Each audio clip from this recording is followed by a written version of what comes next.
नमस्कार, आप देख रहे हैं युवा हित। युवा हित के व्यक्ति विशेष में मैं अभी वैसे शख्स से आपको मिलवाने जा रहा हूं जो एक वार्ड अध्यक्ष से लेकर भारतीय जनता युवा मोर्चा के राष्ट्रीय उपाध्यक्ष तक रह चुके हैं। लगातार एक ग्रामीण परिवेश से एक राष्ट्रीय स्तर तक अपने मुकाम को किस आधार पे वो बनाए हैं, उस विषय पे आज बात करेंगे। और हर राज्यों में जाकर भारतीय जनता युवा मोर्चा के सदस्यों के साथ मिलकर चुनावी समीकरण को समझना और वहां पर युवाओं की भागीदारी को बढ़ाना, इस काम को भी उन्होंने बखूबी निभाया है। और अभी कुछ दिनों से जब मैं इनके जो गिरिडीह विधानसभा क्षेत्र है उस जगह पर गया, जब युवाओं से बात किया, युवाओं ने इनका नाम एमएलए यानी विधानसभा प्रत्याशी के तौर पे भी इनको पुकारा जा रहा है, इनके क्षेत्र में चर्चा है। तो आज इन सभी विषयों पे बात करेंगे और उन परिवेश की बात करेंगे जब आज से 10 साल पहले, 5 साल पहले राजनीति में युवाओं की भागीदारी कम हुआ करती थी। उस समय जब आए, संगठन को मजबूत किए, राष्ट्रीय उपाध्यक्ष बने, वो दौर के बारे में बात करेंगे। तो उस दौर के बारे में बात करने से पहले हार्दिक अभिनंदन करते हैं अतुल कुमार जी का, जो भारतीय जनता युवा मोर्चा के राष्ट्रीय उपाध्यक्ष रह चुके हैं। सर, आपका हार्दिक अभिनंदन है हमारे शो में। धन्यवाद। सभी दर्शकों को नमस्कार। जब आप एक वार्ड अध्यक्ष हुआ करते थे, राष्ट्रीय उपाध्यक्ष हुए भारतीय जनता युवा मोर्चा का, तो यह सफर कैसा सफर रहा और इस सफर को प्राप्त करने में आपको किन किन कठिनाइयों की सामना करना पड़ी? देखिए, सबसे पहले मैं आपको बताना चाहूंगा कि जब मैं शुरुआत भारतीय जनता पार्टी में किया, वो वर्ष था 95 का। लगभग आज से 25 साल पहले मैं भारतीय जनता पार्टी में जुड़ा था। और कोई व्यक्ति किसी संगठन में जुड़ता है या किसी भी जगह पे जुड़ता है तो उसका कुछ ना कुछ एक सोच होता है कि उसकी एक विचारधारा होती है कि किस कारण से वहां जुड़ रहे हैं। तो जो हमारे राजनीति में आने की जो परिस्थिति थी, तो मैं 95 में स्वाभाविक तौर पर मैं कम उम्र का ही था, छोटा था काफी, लेकिन भारतीय जनता पार्टी की जो विचारधारा थी, और हम लोग बचपन से अटल जी का नाम सुनते आ रहे थे और हम लोग बचपन से राम मंदिर की चर्चा सुनते आ रहे थे। लेकिन जब मैं भारतीय जनता पार्टी में 95 में जुड़ा तो भारतीय जनता पार्टी के विचारधारा उस समय के वर्तमान के हमारे राष्ट्रीय अध्यक्ष आदरणीय लालकृष्ण आडवाणी जी थे 95 में, और बिहार में हम लोगों के अध्यक्ष आदरणीय अश्विनी कुमार जी हुआ करते थे, उस समय अध्यक्ष थे। और मैं मोर्चा की राजनीति कर रहा हूँ। बिहार में उस समय लाल बाबू प्रसाद जी बिहार युवा मोर्चा के अध्यक्ष हुआ करते थे। मैं जब 95 में, उस समय मुझे वार्ड का अध्यक्ष बनाया गया था बीजेपी का। तो जब जुड़ाव का एक कारण, एक तो पार्टी की विचारधारा, और बिहार में लालू का जंगल राज चल रहा था, तो पार्टी के विचारधारा के साथ साथ लालू के जंगल राज को उखाड़ फेंकने के आह्वान दिल दिमाग में बैठा लिया कि इस संगठन से जुड़ के इस लालू यादव को उखाड़ फेंकना है। हमारे नेता विरोधी दल उसमें बिहार के आदरणीय सुशील कुमार मोदी जी थे, पूरी लड़ाई वो लड़ रहे थे। हम लोगों ने इसी विचारधारा के साथ कि लालू के कुशासन को कबाड़ फेंकना है और भाजपा की विचारधारा को युवाओं के बीच पहुंचाना है। तो मैं 95 में वार्ड का अध्यक्ष बना, फिर मैं युवा मोर्चा में मंडल में काम किया, उपाध्यक्ष रहा। मैं फिर पटना जिला ग्रामीण क्रीड़ा मंच का, मैं 99 में क्रीड़ा मंच का मैं जिलाध्यक्ष रहा। मैं प्रदेश का मंत्री बना क्रीड़ा मंच में, मैं राष्ट्रीय टीम में रहा क्रीड़ा मंच में। उसके बाद फिर 2006 में मैं बिहार युवा मोर्चा का प्रदेश का उपाध्यक्ष बना। जब हमारे बड़े भाई डॉक्टर संजीव चौरसिया प्रदेश अध्यक्ष बने तो मैं उनके साथ बिहार का उपाध्यक्ष बना पहली बार। मेरी उम्र बहुत, उस टीम में मैं सबसे कम उम्र का ही उपाध्यक्ष था। उसके बाद प्रदीप दुबे जी हमारे अध्यक्ष बने, मैं उनके साथ उपाध्यक्ष रहा। सुशील जी हमारे बड़े भाई अध्यक्ष बने, उनके साथ उपाध्यक्ष रहा। राजेश वर्मा जी अध्यक्ष बने तो मैं उनके साथ महामंत्री रहा। तो 3 अध्यक्षों के साथ मैं बिहार में उपाध्यक्ष रहा, एक बार महामंत्री रहा। और अभी जब हम लोग की राष्ट्रीय अध्यक्षा पूनम महाजन जी हैं, तो पूनम महाजन जी के नेतृत्व में मैं सौभाग्यशाली महसूस करता हूं कि मुझे राष्ट्रीय अध्यक्ष का, राष्ट्रीय उपाध्यक्ष का पद मुझे पूनम महाजन जी ने दिया। और मैं अपने आप को इसलिए भी सौभाग्यशाली मानता हूं कि जो मैं महाराष्ट्र का प्रभारी का दायित्व मिला, और महाराष्ट्र वो प्रदेश है जहां से मेरी राष्ट्रीय अध्यक्षा आती हैं, और राष्ट्रीय अध्यक्षा ने मुझ पर भरोसा किया अपने राज्य के लिए। तो मैं इस इंटरव्यू के माध्यम से आज उनको भी धन्यवाद देना चाहता हूं कि आपने मुझे ऐसा मौका दिया। भारतीय जनता पार्टी के द्वारा अभी पिछले दिनों जो सदस्यता अभियान चला, तो हमारे आदरणीय मुख्यमंत्री जी शिवराज सिंह चौहान जी पार्टी की सदस्यता देख रहे थे, सदस्यता अभियान प्रभारी थे, और युवा मोर्चा की तरफ से मैं उस अभियान को देख रहा था। हमारे साथ हमारे 6-7 जो हमारे सहयोगी थे हमारे साथ में थे, और उस सदस्यता अभियान को भी देखा। पूरे देश भर में युवा मोर्चा के कार्यों के लिए आने जाने का मौका मिला है, और मैं सौभाग्यशाली हूँ कि मैं अपने पटना जिला ग्रामीण, मैं नवदपुर प्रखंड के चैनपुरा दरियापुर का रहने वाला हूँ। मैं सौभाग्यशाली इसलिए भी मानता हूँ कि मैं अपने प्रखंड, मैं अपने विक्रम, मैं अपने जिला का नाम आज पूरे देश में बताने का काम कर रहा हूँ कि मैं जो राष्ट्रीय उपाध्यक्ष हूँ, मैं नवदपुर और विक्रम का रहने वाला हूँ, और आज संगठन में मैं पूरा देश में अपने कार्यक्रमों को चला रहा हूँ। जब महाराष्ट्र प्रभारी बनाया गया था चुनाव के समय में, और उस समय क्या यह सोच के बनाया गया कि एक बिहार का लड़का, जो ऐसे बोला जाता है कि सब बिहारी बहुत कर्मठ होते हैं, उनकी सोचने की शक्ति बहुत ऊपर से होती है, जहां लोग सोचना बंद करते हैं, तो क्या इसलिए बनाया गया था कि महाराष्ट्र के अंदर में बिहार के लोगों की जो ज्यादा वहां पे संख्या है, क्या उनकी वोट बैंक साधने के लिए आप पर्याप्त थे, या उनकी जो सोच है उसको आप अपने वोट में कन्वर्ट करवाने की क्षमता थी आप में? देखिए, जहाँ तक संगठन में प्रभारी का बात है, तो जो भी आप राजनीतिक क्षेत्र में कोई भी काम यदि करते हैं तो उसका कुछ ना कुछ विषय से जोड़ के देखा जाता है। तो जब हम लोग की अध्यक्षा पूनम महाजन जी ने जब मुझे महाराष्ट्र का जिम्मेवारी दिया, तो महाराष्ट्र एक बड़ा प्रदेश है और वहाँ संगठन का 65 जिला है, 65 जिला है। तो मैं आपको इस मंच, इस चैनल के माध्यम से अपने दर्शकों को बताना भी चाहूंगा कि मैंने लगभग 45 से 50 जिला का मैंने प्रभावित, कुछ 2-4-5 जिला 7 जिला छूट गया, मैंने पूरे महाराष्ट्र का एक जिला का मैंने दौरा किया। और स्वाभाविक तौर पे आप जानते हैं, आज जो कोरोना काल है, आप स्थिति देख रहे हैं कि जो हमारे बिहार के या उत्तर प्रदेश के जो लोग हैं, खास करके महाराष्ट्र में बड़ी संख्या में है।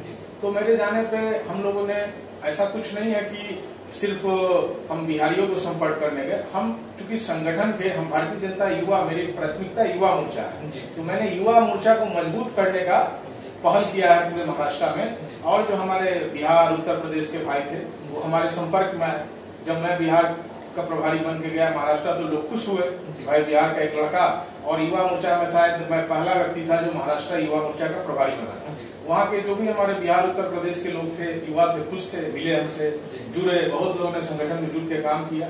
और हम लोग अभी चुनाव में भी थे, चुनाव में भी अच्छी परिस्थिति थी, लेकिन वहाँ का जो राजनीतिक समीकरण यदि बदलाव नहीं होता तो हम लोगों ने अच्छा ही काम किया था। वहाँ पे महाराष्ट्र में भाजपा का प्रदर्शन अच्छा था। कहा जाता है सर कि हमेशा आपका जो गृह क्षेत्र होता है, हमेशा वो आपको बैकबोन बनती है आपके लिए।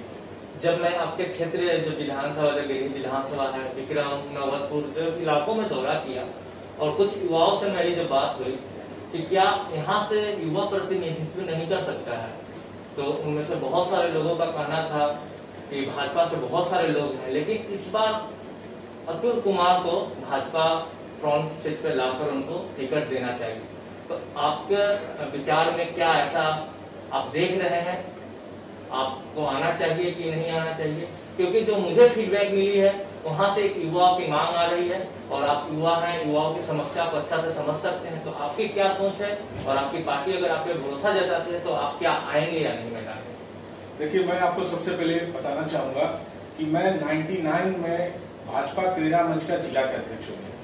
जब मैं जिला का अध्यक्ष हो गया तो मेरे अंडर में जो पाटलिपुत्र लोकसभा है, 6 विधानसभा है, तो मैं आपको बताना चाहूंगा कि मैं 99 से कंटिन्यू अपने जिले में काम करते रहा, अपने क्षेत्र में काम करते रहा। हमारे यहाँ जो भारतीय जनता पार्टी का जो 30 मंडल है हमारे क्षेत्र में, ऐसा नहीं है कि एक ही मंडल में नवदपुर विक्रम बेटा ही नहीं, पालीगंज हो या मसौरी हो, मैं चुनाव प्रभारी पालीगंज में भी रहा।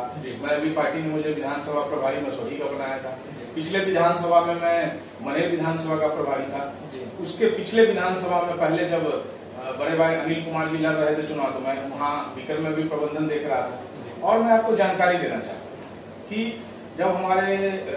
जब 2014 में लोकसभा का चुनाव हुआ, तो आदरणीय अपने रामकृपाल यादव जी जब राजद से बीजेपी में आए, तो उस चुनाव में पूरा समन्वय, पूरा प्रबंधन हम लोगों के बीच में, गया से हम लोग के बड़े भाई अनिल स्वामी जी प्रभारी थे, लेकिन लोकल स्तर पर हम लोगों ने व्यक्तिगत तौर पे हम लोगों ने प्रबंधन देखने का काम किया। हमारे आदरणीय रामकृपाल जी चुनाव जीते थे। इस बार भी हमारे लोकसभा का जो चुनाव 19 में हुआ है, तो मैं लोकसभा का पालक था। पालक के नाते लोकल प्रबंधन, हमारे जिलाध्यक्ष जी, हमारे जिला के प्रभारी, सभी 3-4-5 प्रमुख लोग थे, हमारे और भी जो वरिष्ठ नेतागण हैं।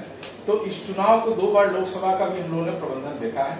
और आप जहां तक बात कर रहे हैं विधानसभा चुनाव की, तो कार्यकर्ता यदि भारतीय जनता पार्टी का कार्यकर्ता हो, किसी भी राजनीतिक दल का कार्यकर्ता हो, तो वो कार्यकर्ता संगठन की मजबूती के लिए काम करता है। लेकिन और जो भी निर्णय होता है, जैसे आपने कहा कि विक्रम विधानसभा का चर्चा, ये आपकी क्या सोच है? मेरी यही सोच है, मेरी यही प्राथमिकता है कि मैं भारतीय जनता पार्टी का जो शीर्ष नेतृत्व मुझे काम संगठन में दिया है, उस काम को जमीन तक पहुंचाने का मेरा दायित्व है। और जहां तक विक्रम में चुनाव लड़ने की बात है, तो ये मेरे सोचने से मुझे ना टिकट मिलने वाला है, ना मैं चुनाव लड़ने वाला हूँ। यदि हमारे प्रदेश के नेतृत्व, हमारे राष्ट्रीय नेतृत्व यदि तय कर देगा, हमारे यहाँ पार्टी सर्वोपरि, हमारे पार्टी के जो वरिष्ठ लोग हैं उनका जो विचार हो गया, उनका जो निर्णय हो गया, वो सभी को मानना पड़ता है। यदि पार्टी लगेगा कि उनको, पार्टी के वरिष्ठ नेताओं को लगेगा कि अतुल जी इस क्षेत्र से, विक्रम से लड़ सकते हैं, चुनाव जीत सकते हैं, तो पार्टी का निर्णय यदि होगा, तो हम तो पिछले बता दिया आपको कि मैं तो 25 वर्षों से भी काम कर रहा हूँ, तो मुझे राजनीतिक समझ है। ये राजनीतिक समझ में मैं बिहार से बाहर 10 से 11 राज्यों में जाकर के 1-2 महीना चुनाव लड़ाने का काम किया। मैंने आपको लोकल स्तर पर भी बता दिया कि मनेर की बात कीजिए या पाटलिपुत्र लोकसभा की बात कीजिए, विक्रम के कई चुनाव लड़ाने का मेरे पास भी अनुभव है। पार्टी यदि मौका देगी तो मैं 100% तैयार हूँ। और इसलिए मैं तैयार हूँ कि जो विक्रम का क्षेत्र है, विक्रम की जनता है, बहुत जागरूक जनता है, और हमारे कार्यकर्ता बड़े संघर्षशील है, और हमारे कार्यकर्ता बहुत ही सक्रिय रूप में यहाँ काम करते हैं। भारतीय जनता पार्टी, विक्रम भारतीय जनता पार्टी कर रहा है भाजपा का विक्रम, तो पार्टी यदि विचार करेगी तो मैं बिल्कुल तैयार हूँ और लड़ूंगा, और पूरी तैयारी के साथ लड़ूंगा कि सीट वहां हम भारतीय जनता पार्टी की झोली मिला करके दें। और पार्टी यदि जो भी फैसला करेगी, यदि पार्टी जिस प्रत्याशी को भी वहां लड़ाती है, तो हम लोग स्वागत करेंगे। हम भारतीय जनता पार्टी का कार्यकर्ता, जो ऊपर का निर्णय हो गया उसको जमीन पर पहुंचाने का काम होता है, फर्ज होता है, तो उस फर्ज को हम लोग निभाएंगे। झंडा हम लोग इस बार भारतीय जनता पार्टी का झंडा हम लोग विक्रम क्षेत्र में लहराएंगे। वो अतुल कुमार हो या कोई भी प्रत्याशी हो, प्राथमिकता हमारा ये होगा कि हम झंडा को इस बार विक्रम विधानसभा सीट पर भाजपा का झंडा लहराएंगे। यही हमारी सोच है। तो आपके विधानसभा से रिलेटेड कि जो इस बार के वर्तमान विधायक हैं, उनकी कार्य की अगर तुलना, अगर आप अपने पिछले जो आपके भाजपा से थे, तो उस कार्य की तुलना आप कैसे कर रहे हैं? क्या इस बार ज्यादा विकास हुई है, या जो आपके पहले जो विधायक थे भाजपा से, उनके रीजन में ज्यादा हुआ? क्योंकि युवाओं का कहना है कि नहीं, इस बार मुझे बदलाव करनी है, और वो भी युवाओं। देखिए, आप जो जनप्रतिनिधि के आकलन की बात कर रहे हैं, तो हमारे जो पूर्व के विधायक हैं, हम लोग के बड़े भाई अनिल कुमार जी बहुत मेहनत की, क्षेत्र में दिन रात लगे रहते हैं, मेहनत करते हैं। और अभी भी जो है यंग, अभी जो कांग्रेस से विधायक सिद्धार्थ जी हैं, वो भी अपने स्तर से काम कर रहे हैं। लेकिन जनप्रतिनिधि का आकलन किसी राजनीतिक दल के कार्यकर्ता से पूछिएगा तो सभी, मैं भी कहूंगा कि भाजपा ने अच्छा काम किया। जो हमारे कांग्रेस के विधायक हैं, उनके भी जो कार्यकर्ता होंगे, उन्होंने वो कहेंगे कि कांग्रेस के लोगों ने अच्छा काम किया। लेकिन इसका निर्णय सीधे जनता करती है। और मैं बताना चाहूंगा, आप मेरी इस लाइन को आप समझिए मैं क्या कहना चाह रहा हूँ। आपने पूछा कि पुराने ने अच्छा किया कि नए ने अच्छा किया। पुराना जो हमारा काम हुआ विक्रम में, तो हमारे रामजन्म शर्मा भी रहे, अनिल जी भी रहे, सब लोगों ने अच्छा काम किया। जनता ने उनको जो जनादेश दिया उसमें हमारे सिद्धार्थ जी जीते, कांग्रेस पार्टी से जीते। लेकिन इस बार का जो माहौल बन रहा है, तो मैं बताऊं कि जनता निर्णय करेगी, और फिर विक्रम में भाजपा का झंडा गरेगा, लहरेगा। ये मैं आपको समझाना चाह रहा हूँ। जनता मन बना चुकी है, इस बार भाजपा का झंडा वहां विक्रम में गड़ेगा। तो दर्शकों, आपने देखा व्यक्ति विशेष में हमने पहले शुरुआत में तो कब से कब भाजपा में रहे इनके विषय में जाना। अब गिरिडीह जो विधानसभा क्षेत्र है श्री अतुल कुमार जी का, वहां से देखना निर्णायक यह होगा कि शीर्ष नेतृत्व किन पे अपना दांव आजमाती है और किन विषयों के साथ में विक्रम का चुनाव होता है। लेकिन जो युवाओं की बात हो, चाहे वो कटारी गांव का बात हो, चाहे वो दरियापुर का हो, चैनपुरा का हो, या परसा का गांव हो, या तमाम जो ऐसे गांव हैं जो विक्रम विधानसभा में जहां हमारी टीम गई और वहां से जो आवाज निकल के आई है, अब देखना वो है कि भाजपा उस आवाज को पहचान पाती है कि नहीं, अतुल कुमार जी पर दांव आजमाती है कि नहीं। बने रहे युवा हित में व्यक्ति